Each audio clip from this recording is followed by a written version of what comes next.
தனது சக்தியின் மீது அதீத நம்பிக்கை இருந்தது. ஆனால் இப்பொழுது தன் குடும்பத்தினர் மீது கூட இப்பொழுது சந்தேகம் வந்துவிட்டது.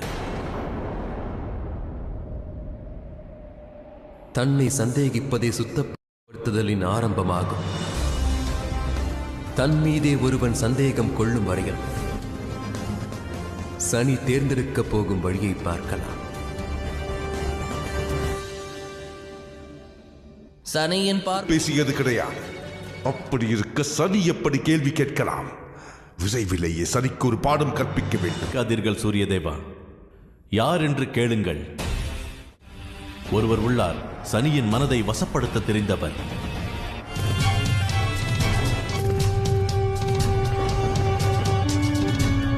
சுரபானு. நண்பர்கள் அனைவரும் என்னை ராகு என்றுதான் அழைப்பார்கள். சனி மூவுலகங்களிலும் பிரச்சனையை சந்தித்தான். இவனால் தான் சனி என்னையும் யமனையும் கைது செய்தான், என் மகுடத்தையே அபகரித்தான். ஏனென்றால் ராகுவால் சனியை நிச்சயம் விஷத்தை முறிக்க விஷத்தால் மட்டும். இல்லை சூரியதேவா, தாங்கள் இப்போது கூறியது முறையல்ல சூரியதேவா.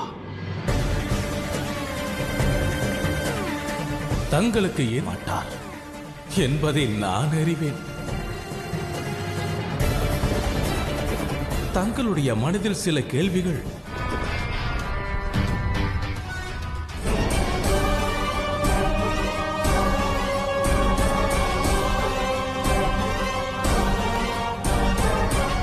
அந்த சூரிய தேவரின் வெப்பத்தை தாங்க இயலாமல் உன் கணவனை விட்டு, உன் கடமையை விட்டு,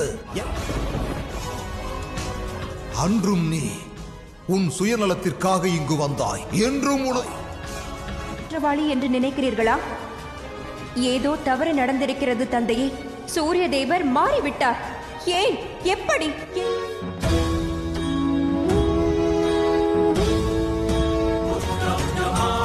கடமையாகும். அனலாக இருந்து இந்த மொத்த பிரபஞ்சத்திற்கும் நீதி வழங்க தயாரா சனி? உனக்கு திவ்ய திருஷ்டி வேண்டும் சனி, அதை உனக்கு நான் அளிக்கிறேன். நீ யாரை பார்க்கிறாயையும் காண்பிப்பார். சனியின் பார்வையா? நீ என்ன கூறுகிறாய் ராகு? அதுதான் விஸ்வகர்மா இந்த நொடியில் இருந்து தன் பதவியில் இருந்து விடுவிக்கப்படுகிறார். ஆகையால் எப்பொழுதும் தங்களை பார்க்கும்படியான இடத்தில் நான் நிற்க வேண்டும் என்று தங்களிடம் கேட்டுக்கொள்கின்றேன். உண்மை, சனி தன்னுடைய வக்தம் ஏன் நடக்கிறது என்று